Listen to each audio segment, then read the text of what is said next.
ओम सभी को नमस्ते जी। ओम का उच्चारण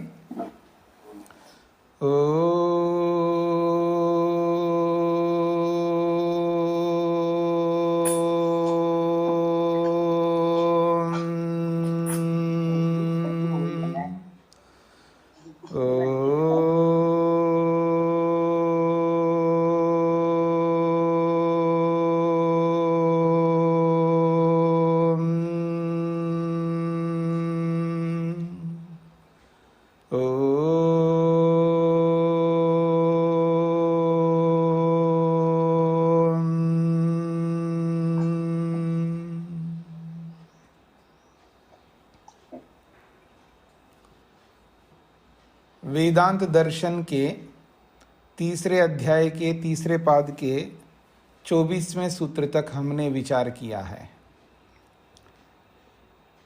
25वां सूत्र प्रारंभ होने जा रहा है। विषय स्पष्ट है, जो बहुत महत्वपूर्ण विषय है।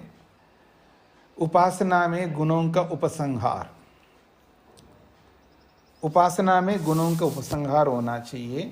तो एक बात आई थी कि भौतिक गुणों से युक्त जो ईश्वर के विशेषण हैं उनका उपसंहार नहीं करना चाहिए। तो प्रश्नकर्ता के इस प्रश्न का समाधान पिछले प्रसंग में किया है कि नहीं, जैसे पुरुष विद्या में भौतिक गुणों से युक्त जो परमेश्वर का वर्णन है उसको हम सहस्र शीर्षा पुरुषा इत्यादि मंत्रों के माध्यम से उपसंहार करते हैं, अर्थात उपासना में उन गुणों को जोड़ते हैं। तो ऐसे ही भौतिक गुणों से युक्त जो ईश्वर का वर्णन है, जो उपासना के लिए आवश्यक है, जिसके माध्यम से हम अपने प्रयोजन तक पहुंच सकते हैं, ऐसे गुणों का उपसंहार करना चाहिए। ये प्रसंग चल रहा है। अब इस पर एक प्रश्नकर्ता उपस्थित करता है, यदि एवं भूति धर्मा अपि उपसंहर्तव्या तर्हि। फिर अगर ऐसा ही है तो और भी जो है भौतिक धर्म बहुत सारे हैं, उनको भी उपसंहार करो ना उपासना में। भौतिक धर्म तो केवल 2, 4, 5, 10, 20 थोड़े हैं, बहुत सारे हैं भौतिक धर्म। तो उनका भी उपसंहार कर लेना चाहिए, ऐसा प्रश्नकर्ता का प्रश्न है। जैसे अग्ने त्वचम यातु धानस्य बिंधी। कौन महानुभाव जी आप में से जो अपने माइक को बंद नहीं करते हैं? कौन है? अपना माइक को देखिएगा, अगर वो बंद नहीं है तो आप बंद कर दीजिएगा। सबसे पहले जैसे ही ज्वाइन होते हैं ना, तुरंत देख लीजिएगा और बंद कर लीजिएगा, बीच में व्यवधान उत्पन्न नहीं करेंगे। तो वो कहता है भौतिक धर्मों को अगर आपने उपासना में जोड़ लिया है तो बाकी बहुत सारे भौतिक धर्म है ना, उनको भी आपको जोड़ लेना चाहिए, ऐसा प्रश्नकर्ता का प्रश्न है। वो उदाहरण दे रहा है कि अग्ने त्वचम यातु धानस्य बिंधी, ऋग्वेद के मंत्र का एक टुकड़ा है। तो कहते हैं हे अग्ने त्वचम यातु धानस्य। यातु धान कहते हैं दुष्ट मनुष्य को, दुष्ट मनुष्य को यातुधान कहते हैं। तो यातुधानस्य त्वचम, दुष्ट मनुष्य की जो त्वचा है उस त्वचा को हे अग्नि स्वरूप परमेश्वर आप जो है बिंधी, उसको फाड़ दो, उसको जला दो, उसको काट दो, उसको नष्ट कर दो। क्योंकि दुष्ट प्रवृत्ति नहीं होनी चाहिए संसार में, दुष्ट प्रवृत्ति को समाप्त कर दो, उसको दंड दो। तो कहते हैं दुष्ट मनुष्य की जो त्वचा है उसको आप फाड़ दो। बिंधी का मतलब है फाड़ना। फिर अगला एक वचन दिया है, तम प्रत्यंचम अर्चिषा विंध्या।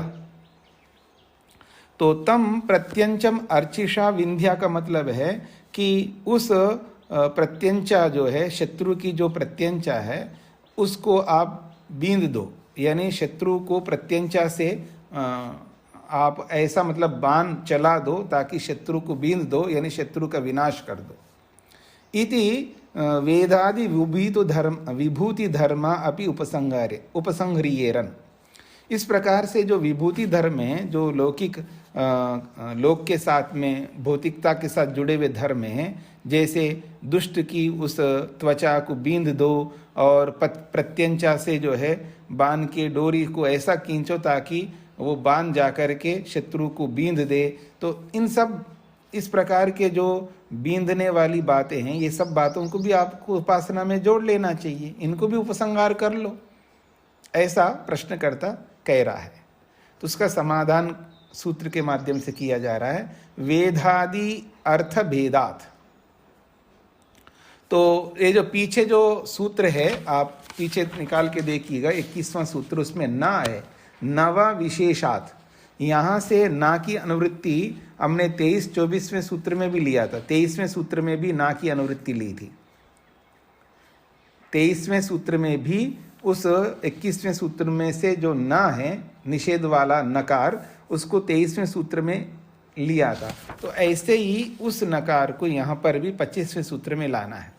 तो कहते हैं वेदादि जो यानी बींधना, फाड़ना, इस प्रकार के शब्दों का उपसंहार जो है उपासना में नहीं करना चाहिए। क्यों? अर्थ भेदात, अर्थ का भेद होने से।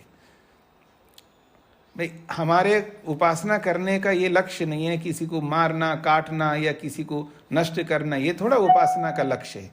उपासना का लक्ष्य तो प्राप्त करना है, आनंद को प्राप्त करना है, ईश्वर को प्राप्त करना है। तो अर्थ में बिल्कुल भेद है, अलग अलग अर्थ है दोनों का।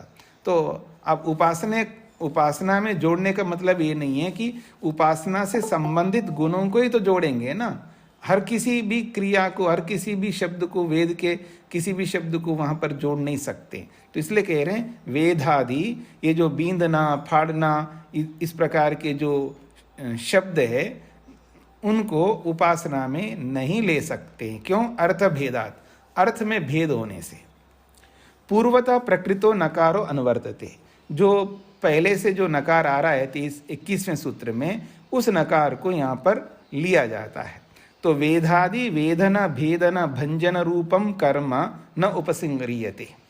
तो उपासना में बींधना और फाड़ना और उसको फोड़ना, इस प्रकार के जो कर्म वाली जो क्रियापद हैं, इन सब का उपासना में उपसंहार जोड़ नहीं लिया जाता है। कुतः? क्यों?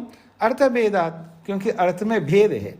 यत अग्ने त्वचम यातुदानस्य बिंधी, हे अग्ने आप दुष्ट व्यक्ति की त्वचा को बींध दो। तम प्रत्यंचम अर्चिचा विंध्या, उस व्यक्ति को प्रत्यंचा से आप बींध दो। इस प्रकार के जो विषय है, तो ये सब उपासना में नहीं ले सकते हैं, क्योंकि इनका जो अर्थ है बिल्कुल अलग है। उपासना का जो अर्थ है, उपासना का जो प्रयोजन है, उससे मेल नहीं खाते हैं। अग्ने विंध्या हृदये यातुधानान प्रतीचो बहून बाहून प्रति भंगधि एषाम, ये भी ऋग्वेद का मंत्र है। तो कहते हैं हे अग्ने हृदये यातुधानान विंध्या, जो राक्षसों को, यातुधान का मतलब है राक्षस है, मतलब दुष्ट व्यक्ति है, जो दुष्ट प्रवृत्ति के जो राक्षस लोग हैं उसके हृदय में बींधो, यानी उसके हृदय में तीर लगाओ आप। और बाहुन प्रति प्रतीचि, और जो विरोधी है, मतलब जो कहते हैं जो भुजाओं, उनकी भुजाओं के प्रति आप काट डालो, यानी जो विरोधियों के, प्रतीचि का मतलब है जो विरोधी लोग हैं, शत्रु लोग हैं, ऐसे शत्रु लोगों की भुजाओं को जो है आप काट डालो, ताकि वो लोग अराजकता ना फैलाए संसार में। अत्र प्रयोजन भेदो अस्ति, तो इन वचनों में जो प्रयोजन बताया जा रहा है वो प्रयोजन अलग अलग है। राष्ट्र की रक्षा के लिए, राष्ट्र की सुव्यवस्था के लिए राजाओं का जो आदेश है इन मंत्रों में, वो तो राष्ट्र सुरक्षा के अर्थ को ध्यान में रख करके है, उसका अलग प्रयोजन है। और उपासनाया प्रयोजनम, उपासना का क्या प्रयोजन है? परमात्मा साक्षात्कार, परमात्मा का साक्षात्कार करना उपासना का प्रयोजन है। और तद आनंद आदि सौम्य गुण आप्तिश्च, और उसके जो आनंद आदि जो सौम्य गुण हैं उनको प्राप्त करना है, ये उपासना का प्रयोजन है। किंतु अत्र तो शासनम दंडनम धर्म अवबोधे भीति ही प्रयोजनम अस्ति। और यहाँ ये जो वचन आपने उद्धृत किया है, इन वचनों में क्या है जी? शासन करना है, दंड देना है, धर्म का बोध कराना है लोगों को, और उनके लिए धर्म का या दंड का भय उत्पन्न करना, ये प्रयोजन है।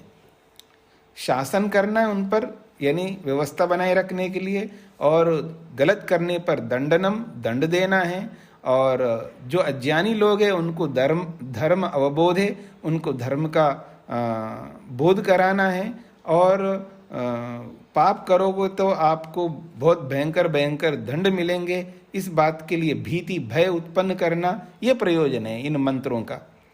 तो अलग अलग अर्थ है ना दोनों का। तो उपासनायाम ही स्वस्य सद्गुणेषु प्रवृत्ति, उपासना में तो अपने उत्तम गुणों को प्राप्त करने की या उत्तम गुणों में आगे बढ़ने की, ईश्वरीय गुणों को पाने की प्रवृत्ति होती है। और शासन में क्या होता है, मतलब इन मंत्रों के आधार पर जो सृष्टि की व्यवस्था के लिए जो राजा का जो शासन होता है, तो उस शासन में, दंड देने में, और अन्य पापिनः पाप निवृत्ति, बाकी जो पाप करने वाले लोगों की जो पाप की प्रवृत्ति है उनकी निवृत्ति करना वहाँ प्रयोजन है। तो दोनों का प्रयोजन अर्थात प्रयोजन अलग अलग होने से उपासना में इन चीज़ों को संग्रह नहीं कर सकते, उपासना में नहीं जोड़ सकते, इसका यह अभिप्राय है। सूत्रार्थ लिखिएगा। बींधना, काटना आदि गुणों को या क्रियाओं को, बींधना काटना आदि क्रियाओं को उपासना में जोड़ नहीं सकते। बींधना काटना आदि क्रियाओं को उपासना में जोड़ नहीं सकते।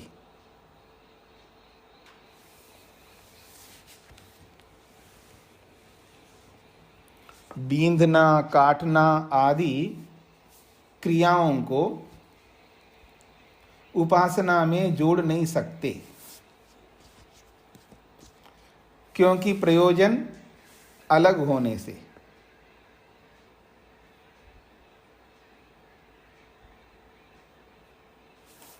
बींधना काटना आदि क्रियाओं को उपासना में जोड़ नहीं सकते, क्योंकि प्रयोजन अलग होने से।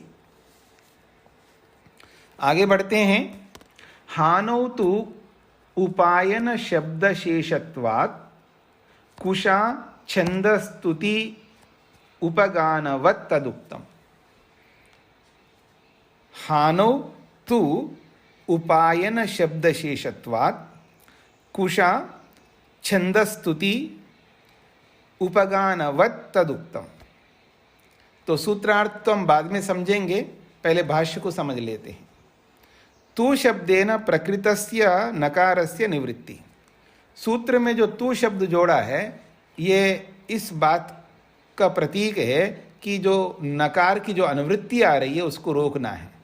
अब नकार की आवश्यकता आगे नहीं है, निषेध करने की आवश्यकता आगे नहीं है, इसलिए उसको रोकना है। तो उसको नकार को रोकने के लिए तू शब्द को यहाँ पर सूत्र में जोड़ा है, ये इसका अभिप्राय है।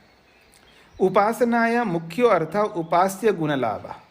देखिए, जो भी हम उपासना करते हैं परमात्मा की, उस उपासना का जो मुख्य प्रयोजन क्या है, क्यों उपासना करते हैं, तो कहते हैं उपासना का जो मुख्य प्रयोजन है उपास्य के गुणों को प्राप्त करना है। उपास्य गुण लाभ, उपास्य के यानी ईश्वर के, परमेश्वर के गुणों को प्राप्त करना ही उपासना का मुख्य प्रयोजन है।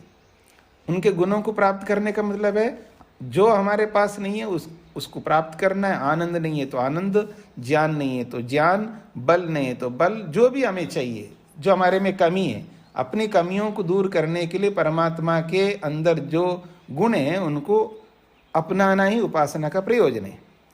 और क्या प्रयोजन है? अवगुण हानिर गौणो अर्थो न मुख्य अर्थ। और जो अवगुण हैं उनको दूर करना है, ये गौण प्रयोजन है हमारा। मतलब जो भी हमारे अंदर अवगुण है उनको हटाना ये गौण प्रयोजन है। मुख्य प्रयोजन तो ईश्वरीय गुणों को धारण करना है। कहते हैं अवगुण हानि ही गौणो अर्थ न मुख्य अर्थ। तथापि क्वचित श्रुतो, फिर भी किसी श्रुति में हानि अवगुण हानि एवं पठ्यते। किसी श्रुति में कहीं किसी शास्त्र में अवगुणों को दूर करना ही वहाँ पर बताया जाता है। जैसे कि यहाँ पर उदाहरण दे रहे हैं, अश्व इव रोमानि विधूय पापं चंद्र इव राहो मुखात् प्रमुच्य धूत्वा शरीरम अकृतं कृतात्मा ब्रह्मलोकम अभिसंभवामि। ये छांदोग्य उपनिषद का है। पता जो है थोड़ा सा गलत लिखा, उसको सही कर लीजिएगा। 8 के बाद जो 3 लिखा है, 3 की जगह आप यहाँ पर 13 कर लीजिएगा, 13। तो 8 13 और फिर उसके बाद 1,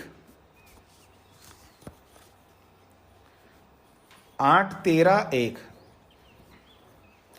तो कहते हैं अश्व इव रोमानि विधूया, जैसे घोड़ा अपने रोमों को झाड़ता है ना, जैसे शरीर को ऐसे हिलाएंगे तो रोम झड़ जाते हैं, उसमें मिट्टी विट्टी जो भी लगा हो, जैसे घोड़ा रोमों को झाड़ देता है। और जैसे चंद्र इव राहु मुखात प्रमुच्य, राहु के मुख से जो चंद्र ग्रहण होता है ना, तो राहु अंधकार, राहु कहते हैं अंधकार को, तो जैसे चंद्रमा अंधकार रूपी राहु के मुख से छूट जाता है, तो जिस प्रकार घोड़ा रोमों के अपने बालों में लगे हुए जो भी कीचड़ आदि है उसको झाड़ देता है, जैसे चंद्रमा जो है राहु के मुख से छूट जाता है, ठीक उसी प्रकार से हमें भी क्या करना है कि शरीरम धूत्वा, शरीर को हमें त्याग करना है। मुक्ति को जब मुक्ति में जाना है तो ऐसे ही हमको शरीर को धूत्वा त्याग करके अकृतम ब्रह्मलोकम, जो अकृत ब्रह्मलोक है, जहाँ कुछ करना नहीं होता है, कोई कर्म नहीं करना होता। मुक्ति में आत्मा को कोई कर्म नहीं करना होता है, कर्म तो शरीर धारण करने पर ही हमको करना होता है, और मुक्ति में तो फल भोगना है। तो अकृतम ब्रह्मलोकम, जो कुछ नहीं किया जाता, ऐसे ब्रह्मलोक को कृतात्मा, सभी कर्मों को करके अभिसंभवामि, मैं उस ब्रह्मलोक को प्राप्त करूंगा, ऐसे यहां पर बोला जा रहा है। तो अपने अवगुणों को, अपने दोषों को हटाना है और फिर ब्रह्मलोक को प्राप्त करना है। अत्र हानि श्रुतौ यद्यपि उपासनाया मुख्यार्थात् भेदो अस्ति। तो अत्र हानि श्रुतौ, यहाँ पर जो शरीरम धूत्वा, शरीर को धो करके, शरीर को त्याग करके, यहाँ पर त्याग करना जो बोला जा रहा है, तो यहाँ पर इस त्याग रूपी जो श्रुति है, यहाँ पर ये उपासना का मुख्य अर्थ यद्यपि नहीं है, तथापि फिर भी हानो क्षये खलु उपायन शब्द शेषत्वम, क्योंकि इस हानि में अर्थात इस त्याग में एक विशेष रूप से, इस हानि रूपी त्याग में, क्षय में, जब शरीर छूट जाता है, संस्कार छूट जाते हैं, इन सब का त्याग करते ना, शरीर का त्याग होता ही है मुक्ति में जाते समय, शरीर का त्याग हो गया, संस्कारों का त्याग हो गया, कर्मों का त्याग हो गया, सब कुछ त्याग करके हम जाते हैं, सर्वस्व त्याग करके जाते हैं मुक्ति में। तो इस त्याग के पीछे एक विशेष बात है, वो कह रहे हैं उपायन शब्द शेषत्वम। उपायन कहते लाभ, तो लाभ वहाँ पर शेष है, वहाँ पर उस त्याग के साथ साथ लाभ जुड़ा हुआ है। हम कुछ छोड़ रहे हैं, त्याग कर रहे हैं, तो कुछ पाने पर ही तो त्याग करेंगे ना। हम किसी भी वस्तु को त्याग करेंगे, कपड़े त्याग करेंगे तभी तो है त्याग करेंगे, नए कपड़े मिलेंगे। उसके बिना हम बिना प्राप्ति के, बिना लाभ के कुछ भी त्याग नहीं कर सकता कोई भी। अगर कोई दाता दान करने वाला दान भी करना चाहता है तो वो किसी प्राप्ति को ध्यान में रख करके ही वो दान करेगा। जो कुछ भी त्याग करेगा जहाँ कहीं भी, तो लाभ को ध्यान में रख करके त्याग होता है। यही कहना चाह रहे हैं, हानो क्षय कलु उपायन शब्द शेषत्वम, वहाँ लाभ रूपी उपायन जो है वह शेष रहता है, यानी वहाँ जुड़ा रहता है। लाभस्य अंगत्वम, उस त्याग के साथ साथ लाभ रूपी अंग जुड़ा रहता है। तो लाभ साहचर्यम, लाभ सान्निध्यम, उस लाभ के साहचर्य से अर्थात उस लाभ के सान्निध्य से ही खलु अनिवार्यमस्ति, तो वहाँ पर वो त्याग की अनिवार्यता होती है। यानी त्याग तभी करता है जब वहाँ उस त्याग के साथ लाभ जुड़ा रहता है। तस्मात्, इसलिए तत्र हानि श्रुतौ, उस त्याग वाली श्रुति में न केवल हानि रेव मंतव्या, वहाँ केवल त्याग ही नहीं मानना चाहिए, किंतु उपायनस्य उपगमनस्य प्राप्तिर्लाभस्य। उपायन अर्थात उपगमन अर्थात प्राप्ति। उपायन को खोला है उपगमन शब्द से और उपगमन शब्द को खोला है प्राप्ति शब्द से, और उस प्राप्ति शब्द से को खोला है लाभ शब्द से, अर्थात उपायन का मतलब हुआ लाभ। तो लाभ भी वहां पर उपसंहार होता है, यानी लाभ भी उसके साथ जुड़ा रहता है। उसका लाभ का उपसंहार का वहां स्थान निश्चित रूप से रहता है। इसलिए गुण लाभस्य अवगुणहान पूर्वकत्वात्, गुण लाभ जो है अवगुण के त्याग के साथ साथ गुण लाभ भी वहां पर विराजमान होने से, तस्मात् तत्र परमात्मा गुणानाम उपसंहार कर्तव्यो अन्य श्रुतिता, इसलिए वहां पर उस उपासना में परमात्मा के जो गुण हैं उन गुणों का उपसंहार करना चाहिए दूसरी श्रुतियों से। हानव उपायन शेषत्व प्रदर्शिका श्रुतिरपि अस्ति, केवल हम ही नहीं कह रहे हैं कि त्याग के साथ साथ लाभ भी होता है, केवल हमारा वचन हो, केवल हम कह रहे हैं इसलिए मानो, ऐसा नहीं है। हम प्रमाण भी दे रहे हैं आपको कि इस हानि के साथ जो लाभ मिलने वाला जो बात हम जो कह रहे हैं, उस लाभ को बताने वाली एक श्रुति भी है। वो श्रुति भी आपको देते हैं। नाम रूपाद विमुक्ता परात् परम पुरुषमुपैति दिव्यम, योह वै तत्परम ब्रह्म वेद ब्रह्मैव भवति तरति शोकम तरति पापमानम।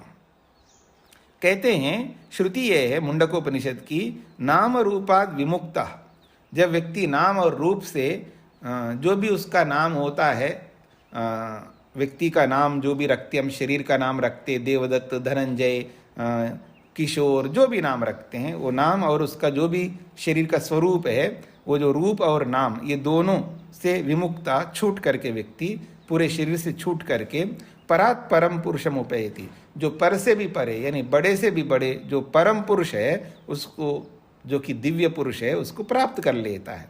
यो वै तत्परमं ब्रह्म, और जो व्यक्ति उस परम ब्रह्म को समझता है, वेदा जानता है, और ब्रह्मैव भवति, वो भी ब्रह्म के साथ जुड़ जाता है, वो ब्रह्म के समान बन जाता है। और तरति शोकम तरति पापमानम, और जब उस परमात्मा को जान लेता है तो शोक से तर जाता है, अर्थात शोक से छूट जाता है और पाप से भी छूट जाता है। दोनों बात बताई जा रही है कि वो यहाँ पर त्याग भी दिखा रहे हैं, शोक का त्याग कर रहा है, पाप का त्याग कर रहा है, और प्राप्ति भी दिखाया, परम ब्रह्म की प्राप्ति भी होती है। तो दोनों साथ में जुड़े हुए हैं, जहाँ त्याग हो रहा है वहाँ प्राप्ति भी होती है। केवल हम कह नहीं रहे हैं, श्रुति भी कह रही है, इसका अभिप्राय है। यदा सर्वे प्रमुच्यन्ते कामा यो अस्य हृदि श्रिता अथ मर्त्यो अमृतो भवति अत्र ब्रह्म यत्र भवति अत्र ब्रह्म समश्नुते। तो कहते हैं यदा सर्वे प्रमुच्यन्ते कामा, जो सारी कामनाएं जो है ना, तृष्णाएं जो हमारे मन के अंदर भरी हुई है, हर व्यक्ति के मन में दुनिया भर की कामनाएं भरी हुई हैं। जब परमात्मा को देख लेता है व्यक्ति, ये अस्य हृदि श्रिता, जो इसी व्यक्ति के हृदय में विराजमान जो परमात्मा है, उस परमात्मा को देख लेता है, और उसी हृदय रूपी मन में दुनिया भर की कामनाएं हैं। तो कहते हैं ये अस्य हृदि श्रिता, जो इसके हृदय में, अर्थात हृदय शब्द या मन के रूप में है, जो इसके मन में जितने भी विराजमान संस्कार है, वो सारे के सारे संस्कार, वो कामनाएं हैं, वो तृष्णाएं, सर्वे वो सब के सब प्रमुच्यन्ते, जब त्याग होते हैं उनका वो छूट जाते हैं, उसको शरीर से बाहर निकालता है, आत्मा से, मन से, सबको समाप्त करता है। अथा मर्त्यो अमृता भवति, तब वो मनुष्य जो है अमर हो जाता है। और अत्र ब्रह्म समश्नुते, और जहाँ ब्रह्म विराजमान है, परमात्मा जिसको मुक्ति हम कहते हैं, उस मुक्ति रूपी ब्रह्म को वो प्राप्त कर लेता है। अत्र परमात्मन उपगमनम लाभो हानेन संसार त्यागेन शोक दुख त्यागेन वासना त्यागेन सह प्रदर्श्यते। और ये जो प्रमाण जो अभी बताए हैं, ये प्रमाण क्या प्रदर्शित कर रही हैं, क्या वर्णन कर रही हैं प्रमाण? तो कहते हैं कि परमात्मा का उपगमन यानी परमात्मा का लाभ हान के साथ में, त्याग के साथ में, जो कि संसार का त्याग होने पर परमात्मा का लाभ दिखा यहाँ पर, और संसार का त्याग के साथ शोक का भी त्याग है, दुख का भी त्याग है, वासनाओं का भी त्याग है। तो इन सब के त्याग के साथ साथ परमात्मा का लाभ यहाँ पर प्रदर्शित किया है, वर्णन किया है। एवं ठीक इसी प्रकार से उपासनाया लाभो न हानमंतरे न संभवति, और उपासना का जो लाभ है, यानी उपासना में जो आनंद की जो प्राप्ति है, वो बिना त्याग के नहीं हो सकता है। अगर हमने त्याग किया है तभी उपासना का लाभ मिलेगा, आनंद की प्राप्ति होगी, और हमने त्याग नहीं किया तो आनंद की प्राप्ति नहीं हो सकती। हम जिन संबंधों को पकड़ के रख के, जैसे मैं बोलता हूँ ना, जो बंदरी होती है, वो बंदरी मरे हुए बच्चे को भी चिपका के रखती है अपने साथ में, वो छोड़ती ही नहीं है। तो ऐसे ही हम लोग बन गए हैं। हमारे पास जितने भी अटैचमेंट हैं, स्वस्वामी संबंध हैं, हम जिन जिन वस्तुओं के साथ, जिन जिन लोगों के साथ जुड़े हुए हैं, उनको ऐसे जकड़ करके रखते हैं, हम उनको त्याग ही नहीं करना चाहते। अर्थात जब जिम्मेदारी पूरी होती है, आंख मूंद करके उस ओर नज़र ही नहीं करना है, देखना ही नहीं है। जैसे बच्चे अपने पाँव पर खड़े हो गए, शादियाँ हो गई, उनके भी बच्चे हो गए, जी लो तुम अपना जीवन, हम अपने जीवन जिएंगे, हम परलोक के लिए मेहनत करेंगे। अब तक तो आपके लिए मेहनत किया है, बच्चों के लिए मेहनत की है, अब हम अपने लिए मेहनत करेंगे। ऐसा करना चाहिए, ये बिना त्याग के नहीं हो सकता है। अगर ये त्याग करेंगे तो उधर ईश्वर की भी प्राप्ति होगी, यही कहना चाहते हैं। तो कह रहे हैं एवं उपासना या लाभो, उपासना का जो लाभ है, न हानमंतरे न संभवति, बिना त्याग किए उपासना का लाभ नहीं मिल सकता है। जिसको भी उपासना का लाभ लेना चाहता है व्यक्ति, यानी जो ये तमन्ना रखता है कि मेरे को भगवान का दर्शन हो जाए, परमात्मा एक बार मेरे सामने आ जाए, आत्मा के सामने, तो ऐसा जो भी चाहेगा उसको त्याग करना पड़ेगा। तच्च इदम हानव उपायन शब्द शेषत्वम, इसलिए उस त्याग में इस उपायन रूपी जो लाभ है, ये शेष वहाँ जुड़ा हुआ है। अर्थात उस हान के साथ साथ ये लाभ भी वहाँ पर उसके साथ जुड़ा हुआ है। इस बात को हम कैसे समझें, तो उसके लिए कुछ उदाहरण दिए हैं। कुशा छंदस्तुति उपगानवत तदुक्तम, इस बात को कुशा के समान, छंदस्तुति के समान और उपगान के समान समझना चाहिए। तो 3 प्रकार के उदाहरण दिए हैं। एक पहला उदाहरण है कुशा। तो कुशा जो है, कुशा छंदस्तुति उपगानवत भवति, तो कुशा छंद स्तुति और उपगान के समान ये बात समझना चाहिए।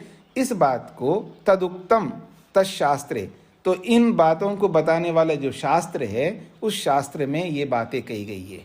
जैसा कि इति अविशेषे, अविशेष का मतलब होता है समान, समान रूप से एक बात कही जाए।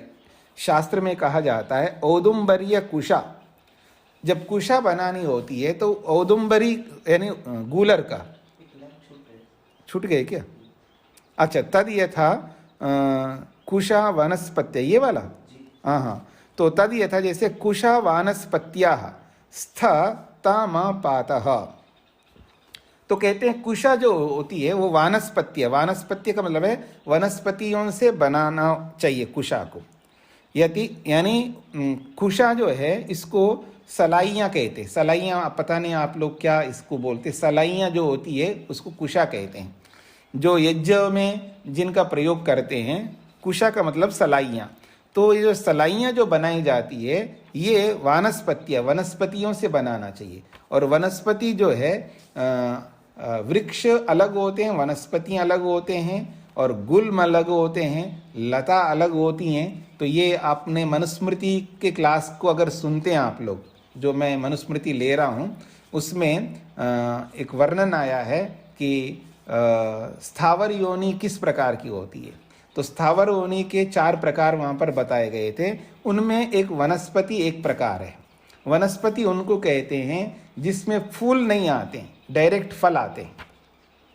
जिसमें फूल ना आकर के सीधा ही फल जो लगते हैं उसको वनस्पति कहते हैं। जैसे गूलर है, पीपल है, बरगद है, ऐसे बहुत सारे पेड़ हैं जिनको हम पेड़ कह रहे हैं। तो जिसमें सीधा फल आते हैं, फूल नहीं आते, उनको तो वनस्पति कहते हैं।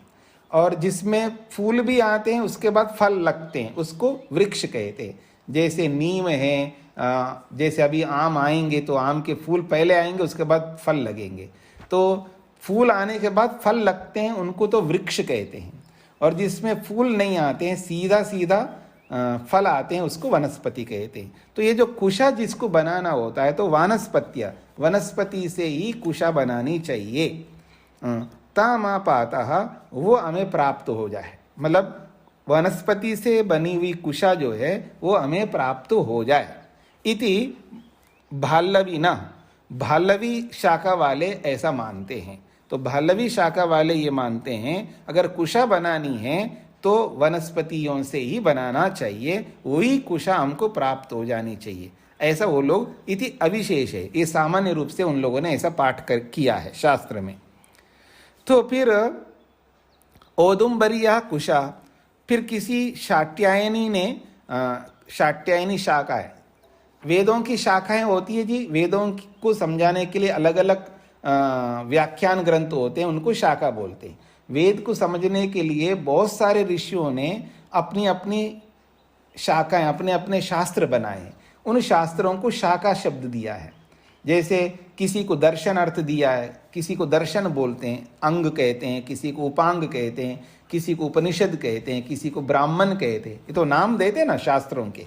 तो ऐसे ही वेदों को समझने के बहुत सारे शास्त्र बनाए हैं, उन शास्त्रों का नाम दिया है शाखा।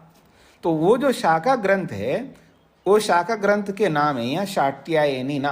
तो शाट्यायन शाखा वाले जो है ये मानते हैं अगर कुशा बनानी है तो औदंबरीय कुशा, उदुम्बर जो गूलर का जो पेड़ होता है उसकी कुशा बनानी चाहिए, वो बहुत अच्छा होता है, ऐसा उन्होंने बोला है।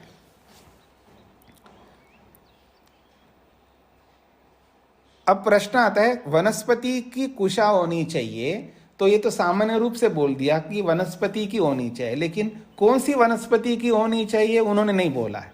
तो किसी दूसरे शाखा वाले ने बोला है गूलर की कुशा होनी चाहिए, तो वहां से यहाँ पर संग्रह कर लो, वहां से यहाँ जोड़ दो कि यहाँ सामान्य रूप से बोला है कि वनस्पति की कुशा होनी चाहिए, किस वनस्पति की होनी चाहिए नाम नहीं दिया है।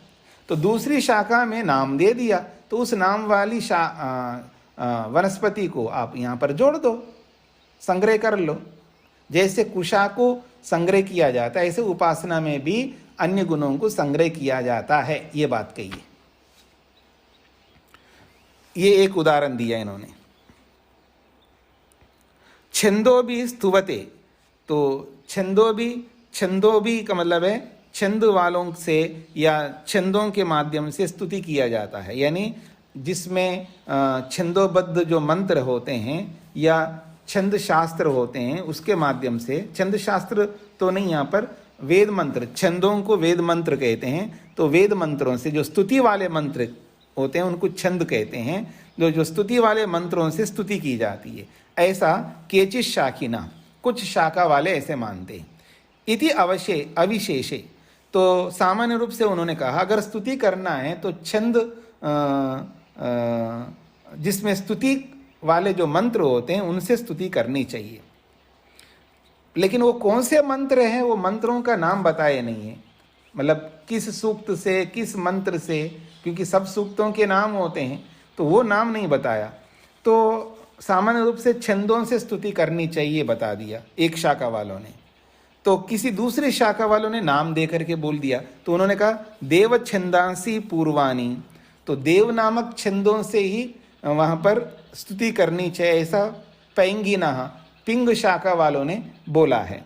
तो अनेना देव छंदांसी संबध्यन्ते, तो दूसरे शाखा वालों ने नाम लेकर के बोला है तो उसी नाम वाले छंदों से आप स्तुति करो, क्योंकि यहाँ तो बताया नहीं कौन से छंद से स्तुति करनी चाहिए, तो देव छंद से स्तुति करनी चाहिए, ऐसा समझ लेना चाहिए। फिर एक और उदाहरण दिया है, अतिरात्रे षोडशी न स्तोत्रम उपाकरोति। तो अतिरात्र में ये अलग अलग यज्ञ होते हैं जी, अतिरात्र आदि बहुत सारे यज्ञ होते हैं। तो षोडशी न स्तोत्रम उपाकरोति, 16 मंत्रों का एक समूह है जिसको षोडशिना स्तोत्र कहते हैं। स्तोत्र का मतलब है स्तुति करने वाले मंत्र।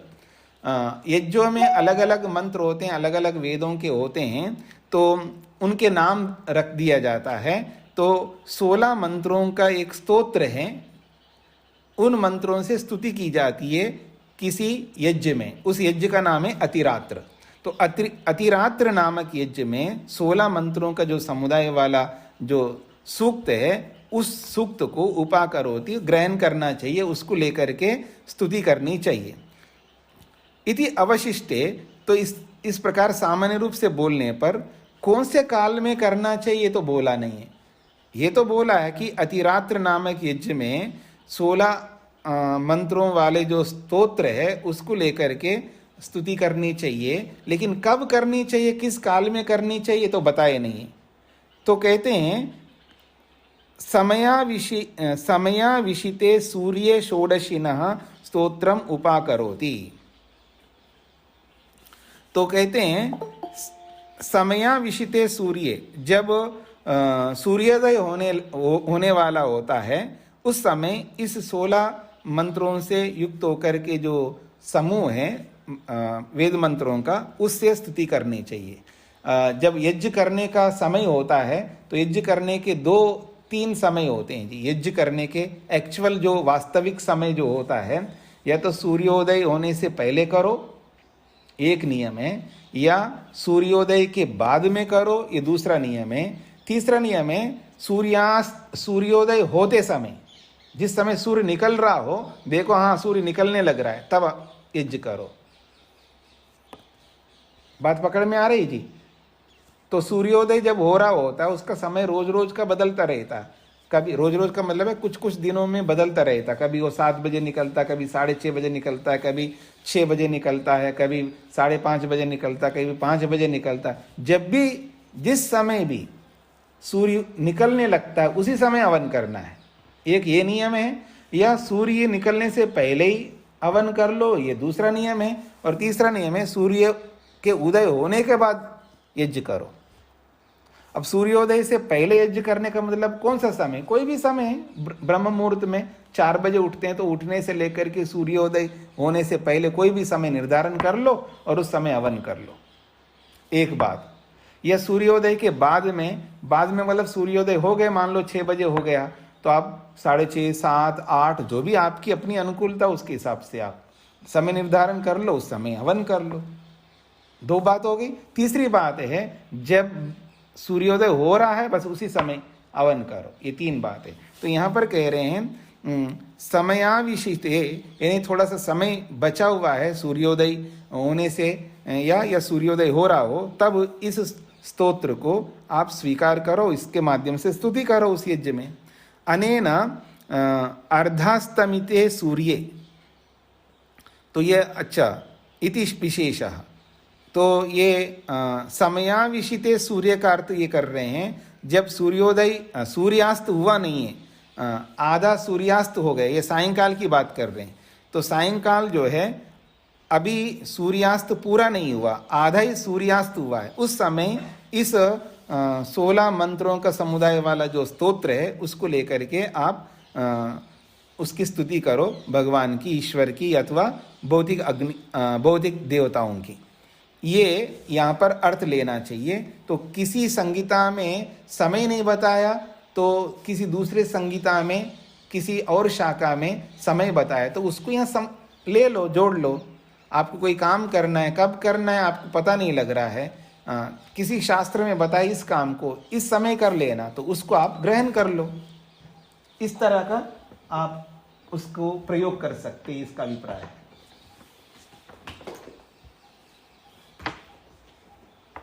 जी, तो एक और बात है, तो यहां पर कहा जा रहा है ऋत्विजो गायन्ति, ऋत्विक लोग गान करते हैं। ऋत्विजः गायन्ति मतलब ऋत्विक लोग जो है गान करते हैं। ऋत्विक 4 प्रकार के होते हैं ना, एक ब्रह्मा होता है, ये प्रसिद्ध होता है, एक होता होता है, और एक अध्वर्यु होता है, और एक उद्गाता होता है। तो ऋत्विकों में एक उद्गाता होता है, जो सामवेदी होते हैं, वो लोग गान करते हैं। तो ऋत्विजो गायन्ति का मतलब है जो उद्गाता होते हैं वो गान करते हैं। इति मतलब उद्गाता गान करता है या कौन गान करता है ये नहीं बोला, यहाँ पर बोला ऋत्विक लोग गान करते हैं। कौन सा ऋत्विक गान करता है ये नहीं बोला। इति अविशेषे, इति अविशेषेण ऋत्विक नाम निर्देश। तो सामान्य रूप से ऋत्विक का नाम का निर्देश किया है यहाँ पर शास्त्र में। ऋत्विक लोग गान करते हैं, पर कौन उसमें से गान कौन ना करें ये नहीं बोला, या कौन गान करता ये नहीं बोला। लेकिन दूसरे शाखा वाले ने बोल दिया न अध्वर्यु उपगायेत। किसी प्रसंग में कुछ लोग गान करते हैं, कुछ लोग नहीं करते हैं, तो किसी दूसरे शास्त्र में बोला है अध्वर्यु न उपगायेत, अध्वर्यु को गान नहीं करना चाहिए। तो अध्वर्यु निषेध इति विशेषः, तो अध्वर्य का निषेध कर दिया दूसरे शास्त्र में, और उसको यहाँ पर आप ले लो अपने शास्त्र में कि भाई हमें अब गान करना है मंत्रों को लेकर के, अब सारे करें, नहीं सारे नहीं करेंगे, अध्वर्य नहीं करेगा। तो अध्वर्य जो होता है वो यजुर्वेद का होता है, यजुर्वेदी होता है। तो यजुर्वेद से संबंधित जो भी काम करने होते हैं यज्ञ में, वो अध्वर्य करता है। और गान करने का मुख्य रूप से जो संबंध होता है वो उद्गाता का होता है, और जो स्तुति करने का होता है, आह्वान करना होता है या मंत्रों से विशेषकर स्तुति किया जाता है, वो होता का काम होता है। तो स्तुति का काम होता करता है, या बुलाना है या गान करना है तो उद्गाता करता है। अध्वर्य का काम होता है यज्ञ में क्रिया करना, आहुति देना है, यज्ञ में समिधा रखनी है, या जो भी काम करने होते वो अध्वर्यु का काम होता है। तो सबके अपने अपने काम बंटे हुए हैं। तो यहाँ बोला ऋत्विक लोग गान करें, कौन गान करे कौन गान न करे ये नहीं बोला, सामान्य रूप से बोला है। तो किसी दूसरे शाखा में बोला है कि अध्वर्य को गान नहीं करना चाहिए। इत्थम समान शास्त्र पठित विधिषु यथाशेषम अनुष्ठीयते। जैसे इस प्रकार से समान शास्त्रों में किसी शास्त्र में कोई विधान किया, किसी शास्त्र में विधान नहीं किया है, तो जहाँ विधान किया उसको आप संग्रह कर लो, उसको जोड़ लो अपने शास्त्र में। जैसे इस यज्ञ की प्रक्रिया में इस तरह किया जाता है, कुशा को लेकर के, वेद की स्तुतियों को लेकर के या गान को लेकर के, वैसे ही तद्वत उसी के समान उपासना प्रकरणे अपि, जो हमें भगवान की उपासना करना है उस प्रकरण में भी हान प्रसंगे खलु उपगमनस्य शेषत्वं विज्ञेयम्। जहाँ भी त्याग करने की बात आती है, उस त्याग करने के साथ साथ उपगमन जो है लाभ भी वहाँ पर जुड़ा हुआ होता है। उस जुड़े हुए लाभ को भी हमें समझते हुए वैसे ही गुणों को भी हमें उपसंहार कर लेना चाहिए, यानी उनको जोड़ लेना चाहिए। तो हानि प्रसंगे गुणोपसंहारोपि कर्तव्य। जहाँ त्याग की बात आ रही है कि परमात्मा की से प्रार्थना करते हैं ना हम लोग, विश्वानि देव सवितर दुरितानि परासुवा, प्रार्थना करते हैं ना, दुर्गुण दुर्व्यसन हमारे दूर करो, साथ में और क्या करते हैं, यद भद्रम तन्न आसुवा, जो भद्र कल्याणकारक गुण कर्म स्वभाव हो हमें प्राप्त हो। तो जहाँ हम त्याग करने की भी बात कर रहे होते हैं और साथ में लाभ की भी बात कर रहे होते हैं। केवल त्याग करने वाले शब्दों का ही उपासना में जोड़ना नहीं है, उसके साथ लाभ वाले शब्दों को जोड़ करके भी हमें उपासना करनी चाहिए, ये इसका अभिप्राय है। सूत्रार्थ अब आइए। तो हानो का मतलब हो गया है जी त्याग, त्याग हानो का मतलब, और तू का मतलब है तो ऐसे ही शब्द है, मतलब और उपायन का मतलब है, उपायन शब्द का मतलब हो गया लाभ शब्द, लाभ वाले शब्दों को भी वहाँ जोड़ लेना चाहिए।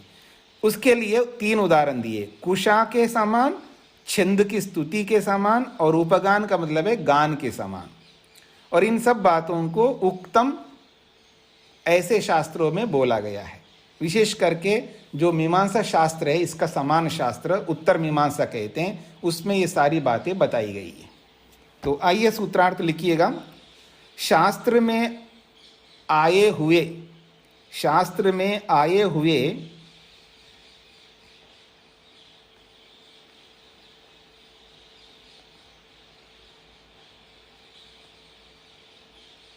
शास्त्र में आए हुए त्याग अर्थ के साथ, त्याग अर्थ के साथ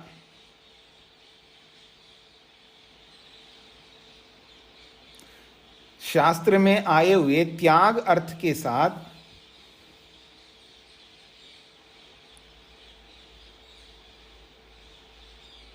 लाभ अर्थ को भी जोड़ लेना चाहिए। त्याग अर्थ के साथ लाभ अर्थ को भी जोड़ लेना चाहिए।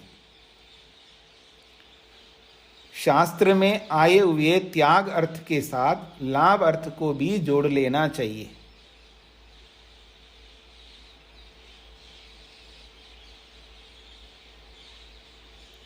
जैसे कुशा छंद स्तुति, जैसे कुशा छंद स्तुति, जैसे कुशा छंद स्तुति और उपगान में होता है।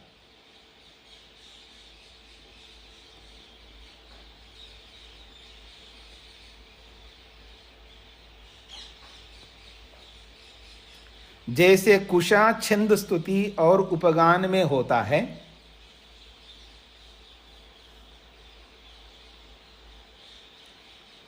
यह बात उत्तर मीमांसा में कही गई है। यह बात उत्तर मीमांसा में कही गई है। यह बात उत्तर मीमांसा में, उत्तर मीमांसा का मतलब है मीमांसा शास्त्र, मीमांसा दर्शन।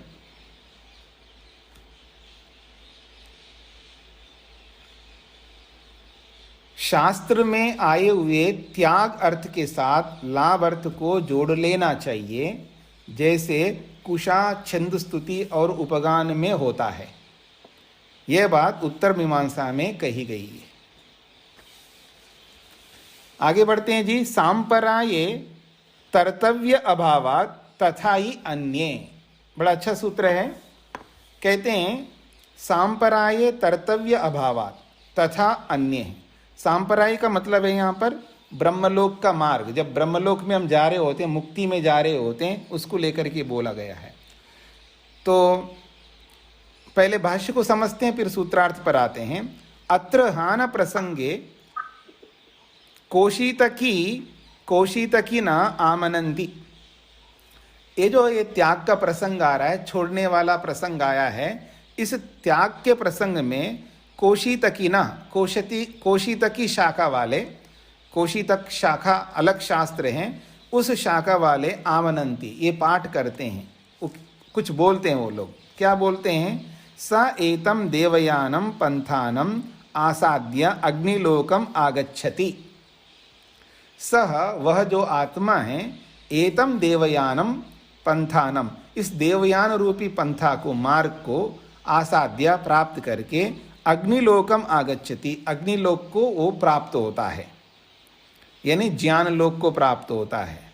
स आगच्छति विरजाम नदीम, और वो जो आता है वो कैसे आता है? तो कहा है स आगच्छति, वो जो आत्मा जो आता है, विरजाम नदीम, विरजा नामक नदी को पार करते हुए, ताम मनसा एव अत्येति, और वो मन से ही त्याग करते हुए, तरते हुए आता है। और तत् सुकृत दुष्कृते विधूनुते, और जो विरजा नामक नदी है, जब उसमें तैर करके वो जाता है ब्रह्मलोक में, तो उसके जो सुकृत दुष्कृत, जो पाप पुण्य जो कर्म है, वो सब कर्मों को वो विधूनुते, वो नदी जो है उसको धो डालती है। हाँ जी, गंगा में नहाते ही जी सारे पाप धुल जाते हैं। क्या समझ रहे हैं आप लोग?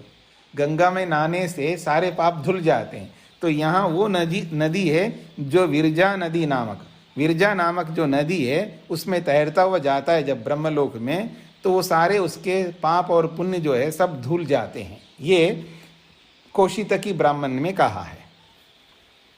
अत्र यह सुकृत दुष्कृत हानम उच्यते, यहाँ ये जो बात कही है कि ये जो सुकृत और दुष्कृत यानी पाप पुण्य रूप जो कर्म है, वो सब त्याग, उनका त्याग होता है, ये सब छूट जाते हैं। ये जो बात कही है, ये जो बात कही गई है, ये बात कब की बात है? अर्थात तशरीरा पातात पूर्वम किंवा शरीर पातनाद अनंतरम। भाई ये पाप पुण्य सब धुल जाते हैं, ये शरीर छोड़ने से पहले की बात है अथवा शरीर छूटने के बाद है? ये प्रश्न है।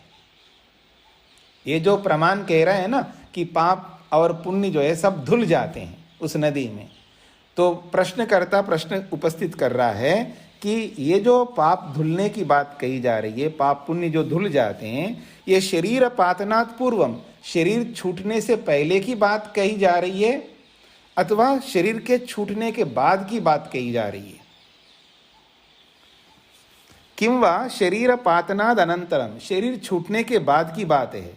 तो ब्रह्मलोक मार्गम गच्छन इति चिंतनीयम, जो ब्रह्मलोक मार्ग में जो जा रहा है व्यक्ति, उसकी चिंतन करने में, यानी उसकी चिंता में, उसके विचार में, हमें विचार कर रहे हैं ना, ब्रह्मलोक में जाते समय उसके जो पाप पुण्य जो है सब धुल जाते हैं। इस चिंतन में हमें क्या समझना चाहिए? शरीर छूटने से पहले की बात कही जा रही है, शरीर छूटने के बाद की बात कही जा रही है। तो तद उच्यते, उसका समाधान दिया जा रहा है। सांपराये, अर्थात सांपराय को खोला है ब्रह्मलोक मार्गे। सांपराय का मतलब है ब्रह्मलोक मार्ग में जाते समय तरितव्य अभावात् भोगमयस्य हेयस्य उपादेयस्य च अभावात्। तो जब ब्रह्मलोक में आत्मा जा रहा होता है तो तैरने का कोई वहाँ प्रसंग ही नहीं है। तैरता कौन है जी? शरीरधारी तो तैरता है, शरीर ही नहीं है वहाँ पर, तो कैसे तैरने की बात है? तो कहते हैं तरितव्य अभावात्, वो तैरने का कोई प्रश्न ही नहीं है, तैरने का अभाव है वहाँ पर, कोई तैरने का कोई मतलब नहीं है वहाँ पर। और भोगमयस्य हेयस्य उपादेयस्य च अभावात्, और जो भोग है जिसको त्याग करना है, तो भोग में जो हेय यानी त्याग करने योग्य जो भोग है उसको हमने कौन सा पकड़ रखा है जिसको उसको त्याग करना है वहाँ पर, उन सब का अभाव है वहाँ पर। जब मुक्ति में जा रहा है तो कोई भोग है ही नहीं उसके साथ में जिसको त्याग करना है, अर्थात पाप पुण्य रूप तो है ही नहीं उसके पास में, तो किसको त्याग करेगा? इन सब का अभाव होने से। शरीर पातनात् पूर्वमेव सर्वं पुण्य पापात्मकम कर्म जातम तत्फलम च हीयते क्षीयते। भले आदमी आप कौन सा वो तैर करके जा रहा है जो शरीर नहीं है, और कौन से पाप पुण्य उसके धुल रहे हैं वहाँ पर मुक्ति में जाते समय, ये तो सारे काम पहले हो चुके होते, ये कह रहे हैं। कहते हैं शरीर पातनात् पूर्वमेव, शरीर के छूटने से पहले ही सर्वम सब कुछ पाप पुण्यात्मकम, जो भी पाप पुण्य है, जो भी कर्म हमने पैदा किया है, वो सब के सब तत्फलम, जो भी फल उसको हम भोगते हैं, वो सब हीयते अर्थात क्षीयते, वो सब नष्ट हो जाता है। या खलु विरजा नाम नदी वर्णिता, ये जो विरजा नामक जो नदी का वर्णन किया है, तत् पुण्य पाप प्रक्षेपणम च एतत् सर्वम आलंकारिकमेव, ये जो पुण्य पाप को वहाँ पर जोड़ दिया साथ में, उस नदी के साथ में, ये सब अलंकारिक वर्णन है, ये समझाने के लिए है। अलंकारिक वर्णनम न ही देहपाताद अनंतरम कस्यापि नदी तरण प्रसंगस्य संभव, इसलिए कहते हैं अलंकारिक ही मानना चाहिए। क्यों? क्योंकि शरीर छूटने के बाद में कौन सा यहाँ तैरने की बात आएगी? देहपाताद अनंतरम, शरीर छूटने के बाद में कस्यापि नदी तरण प्रसंगस्य अभाव, किसी प्रकार से नदी को तैरने का जो प्रसंग ही नहीं आ सकता है, तो क्या तैरेगा वो? जब शरीर ही नहीं तो तैरने का कोई मतलब ही नहीं है। फिर भी वो कहा जा रहा है कि विरजा नामक नदी से तैरता हुआ जा रहा है और उसके पाप पुण्य सब नष्ट हो जाते हैं, ये तो एक अलंकारिक वर्णन है। किंतु सूर्य, शास्त्र क्या कहता है वास्तव में उसको समझ लेना। वो विरजा नामक नदी किसको कहते हैं जिससे वो तर करके जा रहा है, उसको समझा रहा है। सूर्य द्वारेण ते विरजा प्रयांति यत्र अमृतः स पुरुषो ही अव्ययात्मा। मुंडकोपनिषद क्या कह रही है? सूर्य द्वारेण, सूर्य की किरणें होती है ना, उसके द्वारा विरजा प्रयांति। विरजा का मतलब है, देखिए रज कहते हैं, जो भी क्लेश होते हैं उनको रज कहा जाता है, जो भी अविद्या होती है उनको रज कहा जाता है। और विरजा का मतलब है उस रज से रहित जब हो जाता है, अर्थात समस्त क्लेशों से जब मुक्त होता है, शरीर में रहते हुए ही वो विवेक को प्राप्त करता है, वैराग्य को प्राप्त करता है। तो उस विवेक रूपी वैराग्य से अपनी सारी अविद्या को समाप्त करता है शरीर में रहते हुए, समाधि लगाने से पहले। हाँ, याद रखना, समाधि लगाने से पहले ही ये जो क्लेश है, अविद्या है, ये जो संस्कार है, उन सबको वो विवेक रूपी, क्योंकि विवेक वैराग्य के बाद में तो समाधि लगती है, तो जो वैराग्य है उस वैराग्य रूपी अग्नि से, वैराग्य एक ज्ञान है ना, पूर्ण ज्ञान को वैराग्य कहते हैं, परिपूर्ण ज्ञान। तो जो परिपूर्ण ज्ञान रूपी जो वैराग्य है, वो ज्ञान रूपी अग्नि से वो इन संस्कारों को, इस अविद्या को समाप्त करता है। तो उस समाप्ति को यहाँ पर विरजा कहा, अर्थात अपने क्लेशों से रहित हुआ होता है। तो क्लेशों से रहित होकर के ही प्रयांति, वो जाता है मुक्ति में। यत्र अमृतः, जहाँ अमृत रूपी परमात्मा है, स पुरुष ही अव्ययात्मा, वही पुरुष जो है अविनाशी आत्मा है, परमात्मा है, जहाँ पर वो ये जो आत्मा है जाता है। ये बात मुंडकोपनिषद में कही है। तेषाम असो विरजो ब्रह्मलोका, तेषाम उन्हीं लोगों के लिए ये जो अविद्या रहित ब्रह्मलोक है, यहाँ विरजा ब्रह्मलोका, ब्रह्मलोक का विशेषण दिया है। कैसा है ब्रह्मलोक? विरजा ब्रह्मलोका, जहाँ कोई क्लेश नहीं होता है, जहाँ कोई अविद्या नहीं होती है। तो अविद्या रहित, क्लेश रहित जो ब्रह्मलोक है, ये उन्हीं लोगों के लिए है जिन लोगों ने अविद्या को समाप्त किया है। तो ब्रह्मलोक मार्गिना विरजा निर्मला, और विरजा शब्द का पर्यायवाची शब्द दिया है निर्मला। विरजा का मतलब है निर्मल, जो निर्मल होते हैं, अविद्या से धुल जाते हैं, ऐसे लोग। ब्रह्मलोकश्च विरजो निर्मला, और ब्रह्मलोक भी निर्मल है। तो ब्रह्मलोक भी निर्मल है और ये ब्रह्मलोक को प्राप्त करने वाले भी निर्मल है। एवं या नदी विरजा वर्णिता, और ये जो विरजा नामक नदी का जो वर्णन है वहाँ पर, न सा जल नदी, वो जल रूपी नदी नहीं है जिसमें वो तैरता हो। तो कहते हैं न सा जल नदी, वो जल नदी नहीं है। तत्र तस्य तथा तरण कृत्यस्य च असंभवात्, तो जब जल नदी है ही नहीं है, फिर उस आत्मा का उस नदी में तैरने का कोई संभव ही नहीं है। किंतु वास्तव में क्या है? किंतु पूर्ववत् स निर्मला अध्यात्म धारा, किंतु जो पूर्व हमने बताया कि जो निर्मलत्व है, वो निर्मलत्व रूपी जो आध्यात्मिक धारा है, जो विशेष ज्ञान है।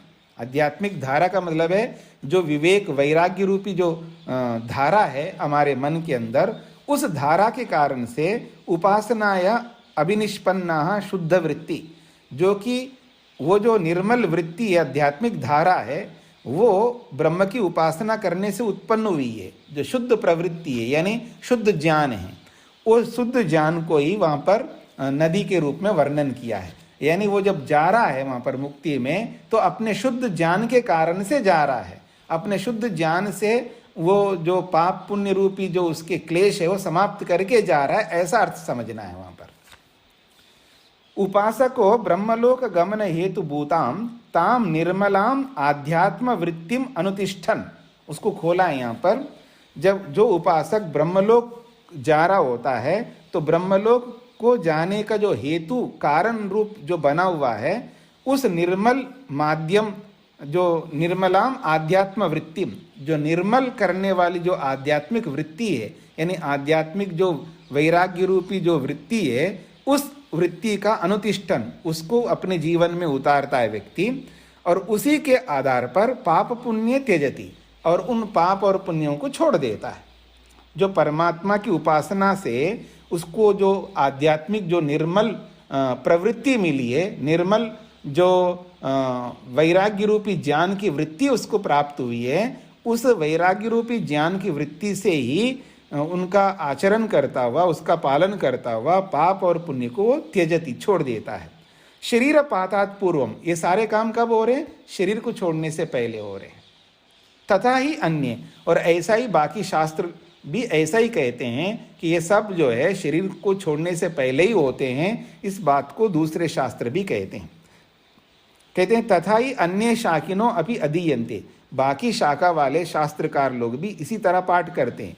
क्या पाठ करते हैं? शरीर पातात पूर्वम पुण्य पाप प्रहाणिम, शरीर छूटने से पहले ही पाप पुण्य छूट जाते हैं, ये बात को वो कहते हैं। तद्यथा, जैसे कि स मृत्यु पाशान पुरतः प्रणोद्या, कठोपनिषदकार कहते हैं सह, वो जो जीवात्मा है, मृत्यु पाशान, मृत्यु पाशों को यानी अविद्या, मृत्यु को देने वाले ये पाश है, यानी ये जो अविद्या है ना, ये मृत्यु को देने वाली है अविद्या। जितनी भी अविद्या हमारे मन के अंदर विराजमान है, ये हमें मृत्यु तक पहुंचाती है, हमें मृत्यु दिलाने वाली ये अविद्या है, इसको मृत्युपाश कहा है। तो ये जो मृत्युपाश है पुरता प्रणोद्या, ये पहले से ही शरीर छूटने से पहले ही इनको त्याग कर देता है। तथा विद्वान पुण्य पापे विदूय निरंजना परम साम्यम उपैति, तथा उसके बाद में ये जो विद्वान है, ये जो योगी है, पुण्य पापे विधूया, पुण्य और पाप रूपी जो कर्म है उन सबको विधूया धुल करके, निरंजना निर्मल होकर के फिर परमम साम्यम उपैति, उस परम पुरुष परमात्मा को प्राप्त होता है। पहले ये काम करके फिर वहां पहुंचता है मुक्ति में, ये बात कही जा रही है। अत्रापि पाप पुण्य प्रहानि पूर्वम उच्यते, इन सब प्रमाणों में पाप और पुण्य को त्याग करने की बात जो है ये पहले ही कही जा रही है, पूर्वम उच्यते, अर्थात शरीर छूटने से पहले ही बात, पहले की बात है। पश्चात निरंजनत्वाद निर्लेपत्वाद ब्रह्म संपत्तिर विहिता, और पश्चात बाद में वो निरंजन होने से अर्थात निर्मल होने से, निर्लेप होने से ब्रह्म की प्राप्ति, ब्रह्म की संपत्ति की प्राप्ति बताई गई है शास्त्रों में। गीतायाम च, और गीता भी कह रही है कि ज्ञानाग्नि सर्वकर्माणि भस्मसात कुरुते, ज्ञान रूपी अग्नि जो है, ज्ञानाग्नि का मतलब है ज्ञान रूपी जो अग्नि है, सर्वकर्माणि सभी प्रकार के कर्म, पाप और पुण्य रूपी कर्मों को भस्मसात कुरुते, उसको भस्म कर देता है। यानी ज्ञान रूपी अग्नि ही कर्मों को नष्ट करने वाली होती है और कोई नष्ट नहीं कर सकते। हमें वो विवेक वैराग्य रूपी ज्ञानाग्नि को प्राप्त करना है, वही ज्ञान रूपी अग्नि हमारे सारे कर्मों को भस्म करने वाली होती है। तो गीताकार भी कहते हैं, उपनिषदकार भी कहते हैं, ये सब शरीर में रहते हुए ही होते हैं, फिर बाद में मुक्ति में जाते हैं, ये इसका अभिप्राय है। सूत्रार्थ लिखिएगा।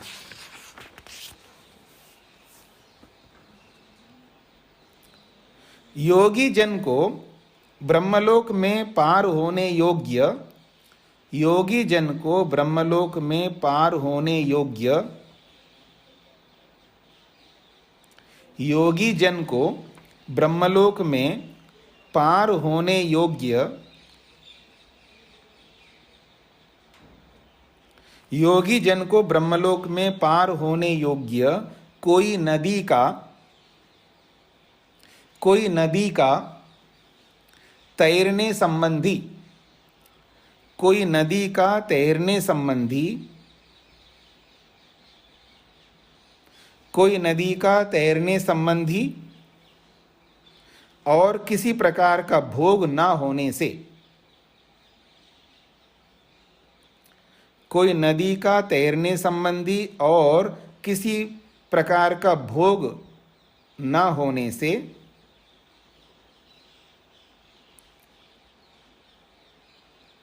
और किसी प्रकार का भोग ना होने से योगी शरीरपात से पूर्व ही, योगी शरीरपात से पूर्व ही, पात का मतलब छोड़ने से, योगी शरीर छोड़ने से पहले ही पाप पुण्य को समाप्त कर, योगी शरीर छोड़ने से पहले ही पाप पुण्य को समाप्त कर मुक्ति में जाता है। योगी शरीर छोड़ने से पहले ही पाप पुण्य को समाप्त कर मुक्ति में जाता है।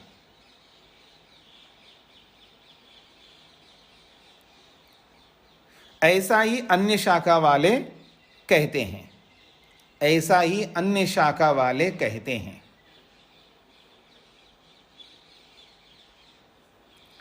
योगी जन को ब्रह्मलोक में पार होने योग्य कोई नदी का तैरने संबंधी और किसी प्रकार का भोग ना होने से योगी शरीर छूटने से पहले ही पाप पुण्य को समाप्त कर मुक्ति में जाता है, ऐसा ही अन्य शाखा वाले कहते हैं।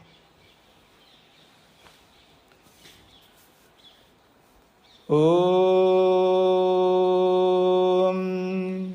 शांति शांति शांति।